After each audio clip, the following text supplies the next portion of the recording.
پھرتی ہیں.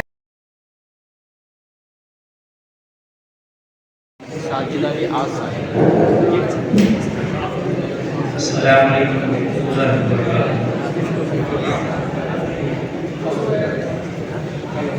الحمد للہ رب العالمین والصلاة والسلام على سید الانبیاء والمرسلین وعلى آلہ واصحابہ اجمعین. اما بعد اعوذ باللہ من الشیطان الرجیم.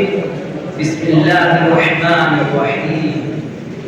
يرفع الله الذين آمنوا منكم والذين أوتوا العلم درجات.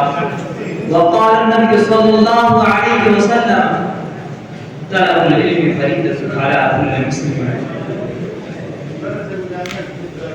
برباد گلستان کرنے کو بس ایک ہی پلو کافی تھا. برباد گلستان کرنے کو بس ایک ہی پلو کافی تھا. ہر شاخ پہ پلو بیٹھا ہے، انجام گلستان کیا ہوگا؟ دوستو، عزیز ساتھیو، مشرق و ربی، اساتذہ کرام، حاتم صاحبان، آج کی سالانہ انجمن میں جس موضوع پر خطاب کرنا چاہتا ہوں وہ ہے مخلوق تعلیم اور معاشرے پر اس کے برے اثرات. نبی کریم صلی اللہ علیہ وسلم کا فرمان ہے طلب العلم فریضۃ علی کل مسلم. سنن ابن ماجہ 224 کہ علم دین حاصل کرنا ہر مسلمان مرد و زن پہ فرض ہے. سب سے پہلی آیت کریمہ جو نبی کریم صلی اللہ علیہ وسلم پہ نازل ہوئی وہ ہے اقرأ باسم ربک الذی خلق. یعنی اس آیت کریمہ کے اندر نبی کریم صلی اللہ علیہ وسلم کو پڑھنے کا حکم دیا جا رہا ہے. تو اسی سے یہ بات واضح ہو جاتی ہے کہ اسلام میں تعلیم کی اہمیت روز اول سے رہی ہے. نبی کریم صلی اللہ علیہ وسلم بھی خواتین کی تعلیم کا اہتمام کرتے تھے.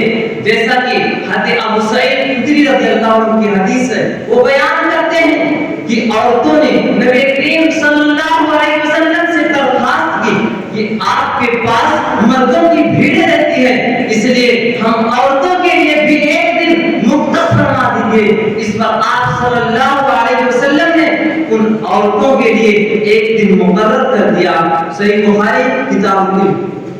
اس حدیث کا وجہ استدلال یہ ہے کہ آپ صلی اللہ علیہ وسلم نے مردوں اور عورتوں کو ایک ساتھ ایک ہی مسجد میں تعلیم نہیں دی، بلکہ آپ صلی اللہ علیہ وسلم نے عورتوں کی تعلیم کے لیے ایک دن الگ سے خاص کر دیا تھا، جو اس بات کی دلیل ہے کہ مذہب اسلام میں مخلوق تعلیم جائز ہے.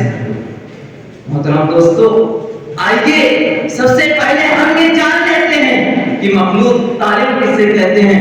لڑکوں اور لڑکیوں کا کسی مدرسے میں یا کالج میں یا یونیورسٹی میں یا اسکول میں تعلیم حاصل کرنا مخلوق تعلیم کہلاتا ہے. اب سوال یہ پیدا ہوتا ہے کیا لڑکوں اور لڑکیوں کا ایک ساتھ تعلیم حاصل کرنا درست اور صحیح ہے؟ کیا ہماری شریعت نے اس کی اجازت دی ہے؟ تو اس کا جواب یہی ہوگا کہ لڑکوں اور لڑکیوں کا ایک ساتھ ایک ہی وقت تعلیم حاصل کرنا درست اور ناجائز ہے، اور ہماری شریعت اسلامیہ نے اس کی اجازت نہیں ہے. دلیل کیا ہے؟ دلیل حضرت ابو سعید خدری رضی اللہ عنہ کی حدیث جو میں نے آپ کے سامنے بیان کی. محترم دوستو، آج مسلمانوں کی لڑکیاں جو یونیورسٹیوں میں اسکولوں میں تعلیم حاصل کرتی ہیں وہ اس طرح سج دھج کے بنا اور سیاہ کر کے میک اپ کر کے خوشبو لگا کر پرفیوم استعمال کر کے گھروں سے اسکول جاتی ہیں، اور اسکول کے کسی لڑکے کے ساتھ پارکوں میں کندھے سے کندھا ملا کر گھومتی پھرتی ہیں، اور اسکول کے کینٹین میں بیٹھ کر پیار محبت کی باتیں کرتی ہیں. آج مسلمانوں کی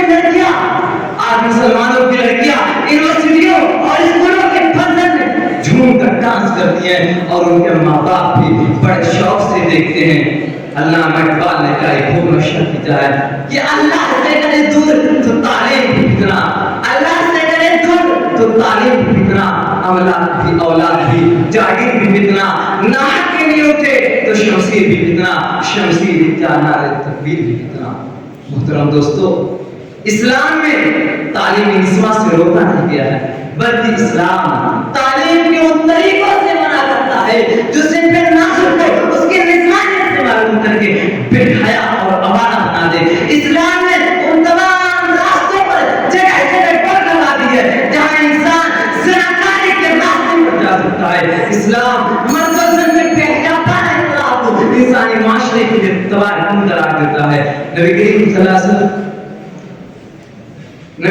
علیہ وسلم بے حیائی اور بے پردگی سے منع کرتے ہیں۔ اللہ رب العالمین سورہ نور آیت نمبر 30 اور 31 کے اندر ارشاد فرماتا ہے، مردوں اور عورتوں سے الگ الگ خطاب کر کے انہیں نگاہیں نیچی رکھنے کا حکم دیتا ہے۔ اللہ رب العالمین ارشاد فرماتا ہے، قل للمؤمنین یغضوا من ابصارهم ویحفظوا فروجهم، کہ مسلمان مردوں سے کہو کہ اپنی نگاہیں نیچی رکھیں اور اپنی شرمگاہوں کی حفاظت کریں، اور عورتوں کو بھی حکم دیا گیا، وقل للمؤمنات یغضضن من ابصارهن ویحفظن فروجهن، کہ مسلمان عورتوں سے بھی کہو کہ اپنی نگاہیں نیچی رکھیں اور اپنی شرمگاہوں کی حفاظت کریں۔ سورۃ الاحزاب آیت نمبر 58 اللہ رب العالمین ارشاد فرماتا ہے، یا ایھا النبی قل لازواجک وبناتک ونساء المؤمنین یدنین علیہن من جلابیبہن۔